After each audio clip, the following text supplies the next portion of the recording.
What's up, guys? Today I'm working on the Nova, and I got something awesome that every car guy loves. New car parts.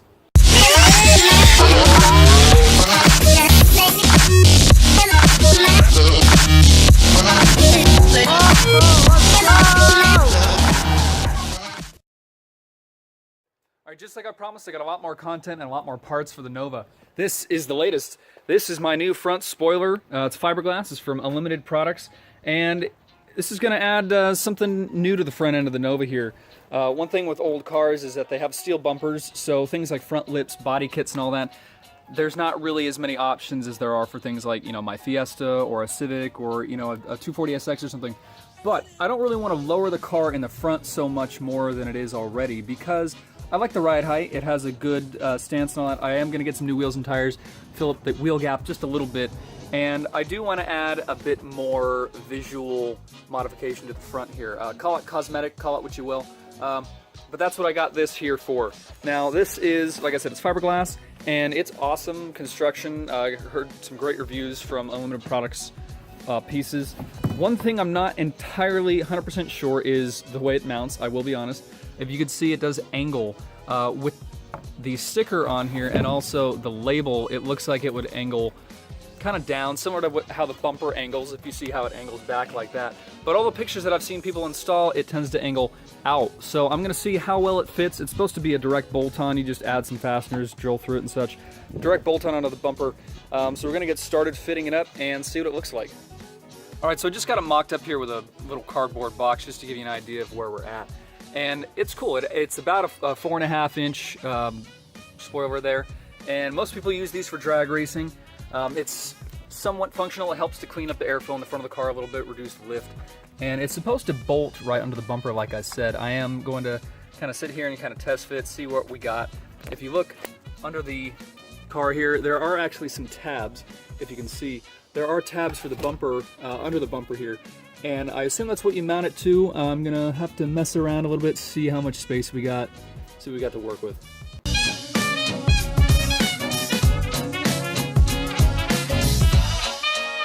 Alright, so I got it taped up here, and I think I've figured out kind of how it goes. I'm pretty sure it does angle back. Like I said, every other picture that I've seen has had that, and I'm pretty sure that it's supposed to line up with the back of the fender here. And what was throwing me off, though, was the width. Because if you see on this side, it's a little bit offset outside of the fender, and it also is on this side. That also does make it line up with the bumper, which would make sense. So I'm pretty sure it is supposed to be offset like that, and I'll figure out how to kind of mount it to the back here. But if you look up underneath here, it looks like the tabs, actually you can kind of see them here.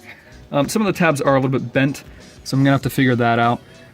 But it looks like it should line up fairly well in the front here with the bottom of the bumper.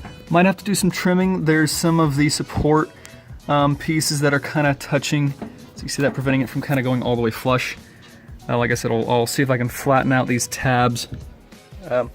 And then see how well I can get this to mount flush before I really start drilling holes and, you know, maybe trying to figure out brackets or hardware and all that. But so far, I actually really quite like this. If you look, like I said, it really helps add some dimension there, and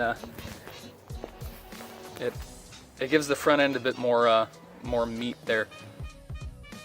Alright, so because it's a little bit difficult to kind of figure it out lying underneath the car here, I actually took a closer look, and there's actually only 4 bolts hanging, holding the bumper on here. Just a couple on each side, so I actually loosened them already. Just gotta disconnect the lights, take the bolts the rest of the way out, and I'm gonna pop the bumper off and kind of lay it down and see what we're working with there.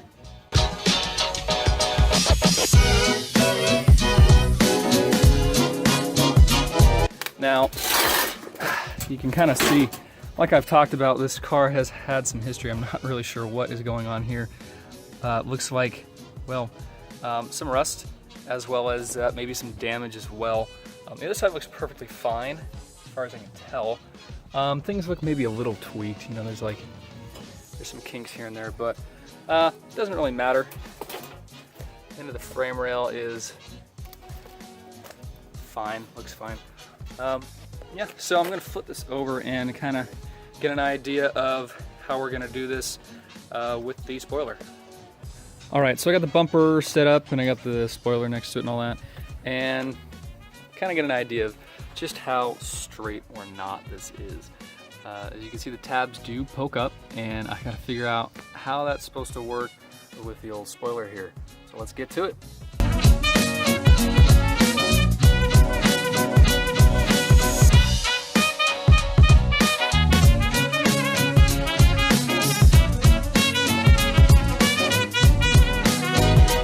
All right, after wiggling and sliding and fighting with stuff falling around, so I measured both the bumper and the spoiler, and I got a center line here on both. It's basically right where that gap is in the tape.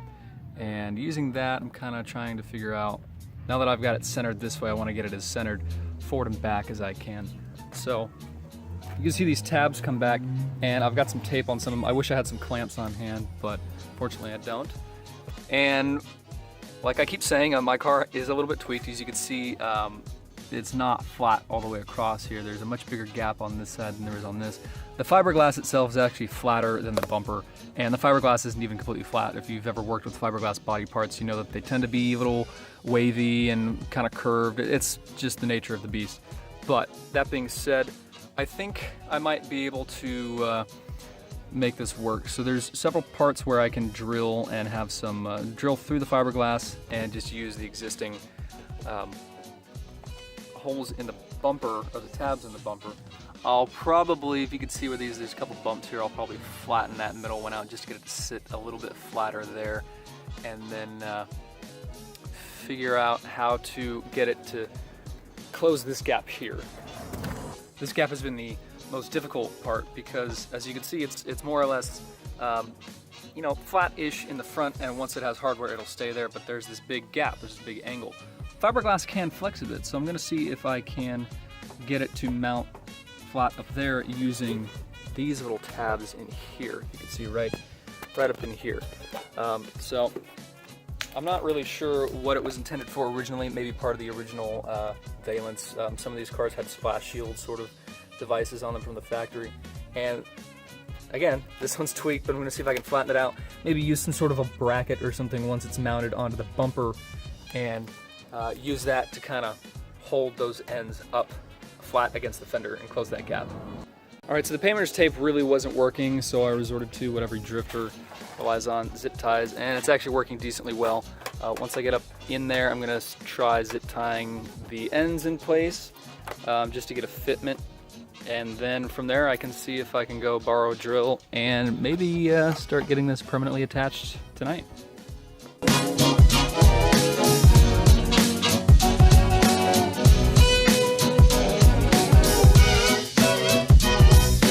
Okay, so we got the bumper mounted back up loosely. I do need to kind of move stuff around here. I'm got an issue with this carriage bolt that's in there. I don't really know why. It came off just fine. It's not going on quite the right way, of course. But looking pretty good. Like I said, I got the zip ties on there, and just to hold it in place.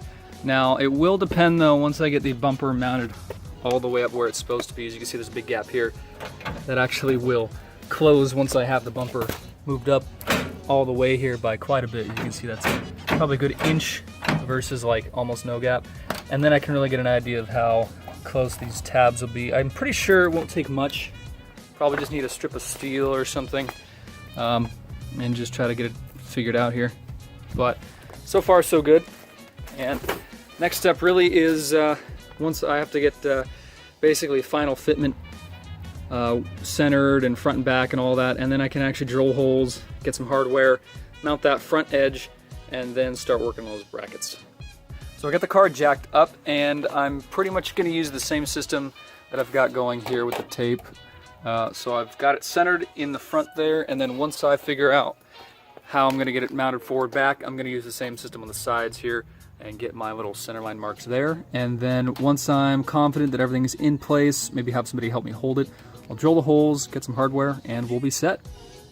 So I had to reattach the bumper, obviously. It's on there nice and solid now, and it's better aligned than it was before. If you noticed, I talked about last time where my bumper was uneven. But I got it pretty much evened out. I did notice that I think this side is actually twisted. versus that side, or maybe that side's twisted, whichever, but this side has a scrape like it's been hit, so who knows. But I got the, I actually took the zip ties off and redid them a little bit looser, so it's still on here, but I can move it around. And I got the ends zip tied up here as well to get an idea how I'm gonna get this going here. So like I said, I'm gonna get everything situated, get everything centered and lined up, and then once I got all that, I'm gonna get all my lines taped and then start drilling. So one issue I noticed was the space between kind of the bumper and the edge of the fender here. And like I'd said before, maybe I could make like a little metal tab or something, but this actually flexes quite a bit. I might be able to actually just bend this far enough out to where I can just use that tab straight into the fiberglass. So I'm gonna look into that. I can also kind of get it to curve a little bit. I've got the jacks kind of holding it back right now because it's kind of under tension. But I think I've got pretty much my alignment is gonna be lining up the with the edge of the fender here and kind of going from there. I got to get to the hardware store soon, so I think I'm actually gonna look at what size hardware I need first, run and get that, and then come back and drill it. All right, so I did have a bit of a break there. I had to go grab the drill bits and all that, but I'm all set here. I've got the marks where I'm going to be drilling, and then once I do these ones in the front, then I'm going to mark them up on the sides once I kind of get everything bolted up and make sure everything really fits decently, because I'm still not sure if I'm going to pull the edge of the fender out or if I'm going to make a tab or something like that, so we'll see here. But I'm going to start by drilling these and start with the pilot holes and then the mounting holes.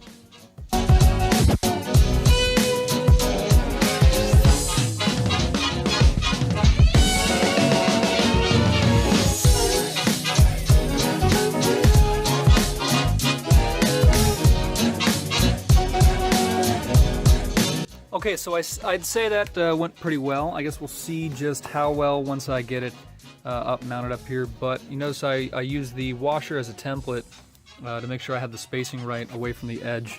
And they all came out pretty well centered, so I'm happy with that. And now it's time to test fit. This is the hardware that I got for it.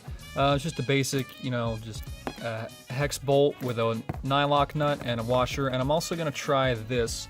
I got some rubber washers here, and I'm gonna put them between the bumper and the fiberglass, kind of keep things a little bit softer on the fiberglass to reduce any chance of cracking, and also to kind of take up any discrepancies in fitment as well a little bit. I can leave it, well, it doesn't have to be super tight against each other. If it's against the rubber, then it has a little bit more room to flex for fitment. So let's go ahead and get it all fitted up.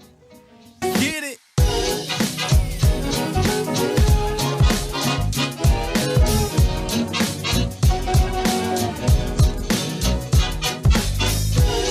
All right, so there it pretty much is. That is almost the final product.